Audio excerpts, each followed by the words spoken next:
छठ पर्व, जिसे लोक आस्था का महापर्व भी कहा जाता है, श्रद्धालुओं की गहरी आस्था और विश्वास का प्रतीक है। इस पर्व पर कन्हर नदी के घाट पर श्रद्धालुओं का तांता लग जाता है, जहां वे सूर्योदय के समय सूर्य देव को अर्घ्य अर्पित करते हैं। सुबह स्नान के बाद व्रत रखने वाले अपने परिवार की सुख समृद्धि और संतान की लंबी उम्र की कामना के साथ उगते हुए सूर्य को अर्घ्य देकर इस पर्व की पूर्ति करते हैं। छठ पूजा का महत्व मुख्यतः संतान और परिवार के कल्याण के लिए होता है, जिसमें संतान की सुरक्षा, समृद्धि और परिवार में खुशहाली की कामना की जाती है। छठ पर्व में व्रत रखने वालों को 36 घंटे तक निर्जला व्रत करना पड़ता है। ये कठिन व्रत श्रद्धालुओं के लिए एक परीक्षा के समान होता है, जिसमें बिना पानी पिए पूरे दिन और रात व्रत रखा जाता है। छठ महापर्व आस्था, प्रकृति और परिवार की सुख समृद्धि के लिए एक विशेष अनुष्ठान। छठ महापर्व, जिसे लोक आस्था का महापर्व कहा जाता है, भारतीय संस्कृति और प्रकृति के प्रति कृतज्ञता का प्रतीक है। ये पर्व सूर्य देव और षष्ठी माता की आराधना के लिए विशेष रूप से जाना जाता है। मान्यता है कि ब्रह्मा जी की पुत्री षष्ठी के प्रति आस्था और उनकी विशेष तिथि होने के कारण इस पर्व का नाम छठ पड़ा। हिंदू धर्म के अनुसार हर साल कार्तिक मास की शुक्ल पक्ष की चतुर्थी तिथि से छठ पूजा की शुरुआत होती है और यह 4 दिनों तक बड़े धूमधाम और श्रद्धा से मनाया जाता है। इस पर्व के अनुष्ठान में सूर्य देव और षष्ठी माता की पूजा के माध्यम से परिवार के स्वास्थ्य, सुख और समृद्धि की कामना की जाती है। छठ पूजा की विधि और महत्व। 1. पहला दिन नहाय खाय। इस दिन व्रती नदी या तालाब में स्नान कर शुद्धता का पालन करते हैं और सात्विक भोजन करते हैं। ये पूजा के शुद्ध संकल्प की शुरुआत होती है। 2. दूसरा दिन खरना। व्रती दिन भर उपवास रखते हैं और शाम को प्रसाद चढ़ाते हैं, जिसमें विशेष रूप से गुड़ की खीर और रोटी का भोग होता है। इसके बाद वे अगले 36 घंटे तक निर्जला व्रत रखते हैं। 3. तीसरा दिन संध्या अर्घ्य। सूर्यास्त के समय व्रती कन्हर नदी के घाट पर या तालाब किनारे इकट्ठा होते हैं और जल में खड़े होकर सूर्य देव को अर्घ्य अर्पित करते हैं। ये समय सूर्य देव को आभार व्यक्त करने का होता है। 4. चौथा दिन उगते सूर्य को अर्घ्य और व्रत का पारण। अंतिम दिन व्रती उगते सूर्य को अर्घ्य देकर अपने व्रत का पारण करते हैं। इसके साथ ही सभी नियमों और अनुशासन का पालन करते हुए व्रती सूर्य देव और छठी मैया का आशीर्वाद लेते हैं। छठ महापर्व का आध्यात्मिक और सांस्कृतिक महत्व। छठ पर्व का गहरा धार्मिक और सांस्कृतिक महत्व है। ये पर्व प्रकृति के प्रति आभार व्यक्त करने का एक अद्वितीय तरीका है। सूर्य देव को जीवन, ऊर्जा और स्वास्थ्य का प्रतीक माना जाता है। छठ पर्व से घर में सुख, समृद्धि और स्वास्थ्य का वास होता है। मान्यता है कि इससे जीवन में आने वाली बाधाओं का अंत होता है और समृद्धि एवं शांति की प्राप्ति होती है। छठ महापर्व एक साधना, त्याग और श्रद्धा का पर्व है, जिसमें न केवल व्रती बल्कि पूरे परिवार के सदस्य मिलकर सूर्य देव और षष्ठी माता की पूजा करते हैं। ये पर्व जीवन में संतुलन, स्वास्थ्य और समृद्धि बनाए रखने के संकल्प का प्रतीक है। छठी मैया सूर्यदेव की बहन है और इस पर्व पर इन दोनों की ही पूजा अर्चना की जाती है। 4 दिन तक चलने वाले इस पर्व में सात्विक भोजन किया जाता है। पहले दिन खरना, दूसरे दिन खरना, तीसरे दिन सूर्य संध्या अर्घ्य और चौथे दिन उगले सूर्य को अर्घ्य दिया जाता है।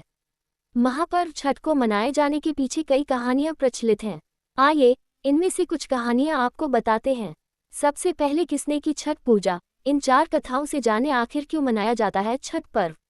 छठ महापर्व की शुरुआत हो चुकी है और इस पर्व में छठी मैया और भगवान भास्कर की पूजा अर्चना की जाती है। छठ पूजा संतान कामना और संतान की लंबी उम्र के लिए किया जाता है। छठ एकमात्र ऐसा पर्व है जिसमें ढलते सूर्य को अर्घ्य दिया जाता है।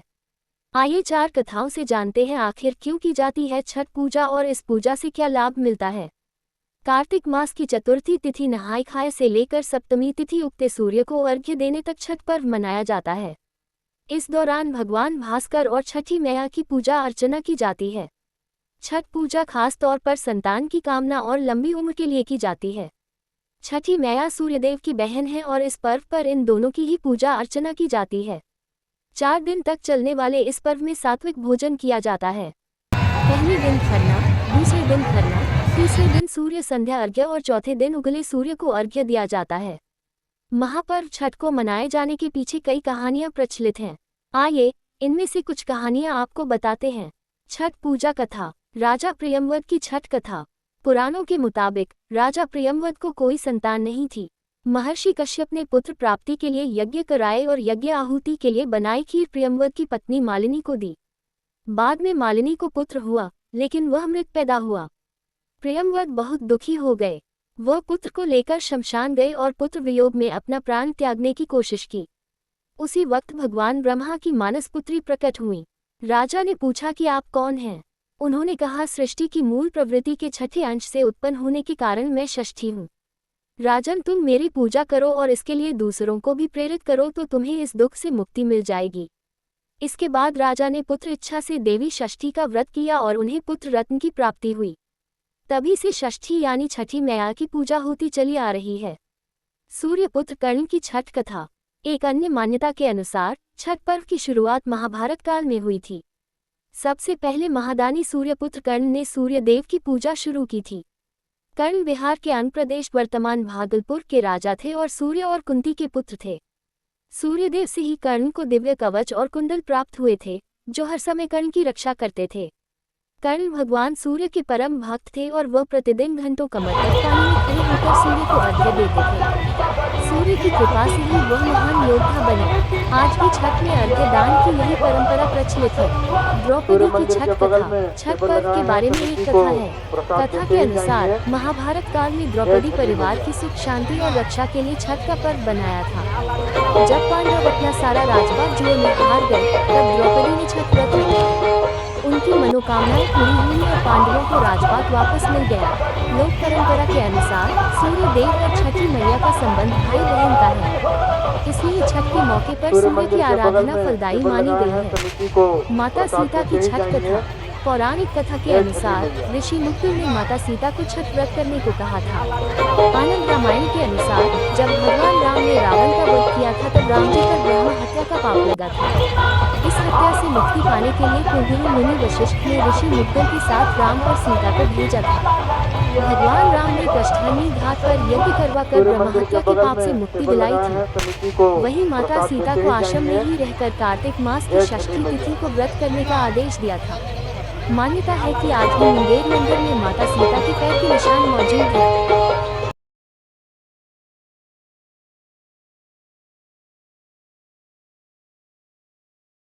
हम लोग दिवाली से पहले से तैयारी करते हैं। उसके बाद देखिए कि होता है हम लोग का खाए नहाए छठ पर्व का। इसके बाद हम लोग खरना करते हैं। उसके बाद हम लोग छठ करते हैं। शाम को अर्घ देते हैं, फिर सुबह में हम लोग अर्घ देते हैं। 3 दिन हम लोग उपास रह जाते हैं। छठ के पूजा यही होता है हम लोग का। बहुत बड़ा छत्तीसगढ़ का ये त्योहार बहुत बड़ा है। वही छठी माता के लिए सूर्य भगवान को हम लोग पूजा करते हैं, इसीलिए हम लोग अर्घ भी देते हैं सुबह और शाम को भी। हम लोग अपने संतान के लिए करते हैं, अपने पति बाल बच्चों के लिए करते हैं। हाँ, बेटी दामाद, बेटा बहू, नाती पोता नतनी सबके लिए हम लोग करते हैं। भाई भतीजा के लिए भी करते हैं, सुख समृद्धि के लिए भी करते हैं। सब पूरा परिवार के लिए हम लोग करते हैं। देश के लिए भी करते हैं हम लोग, ये नहीं कि नहीं, पूरा परिवार समाज के लिए भी हम लोग करते हैं। रामानुजगंज में जो है सो भी करते हैं हम लोग, सबके लिए, ये नहीं कि नहीं, सबके लिए हम लोग करते हैं। नमस्कार।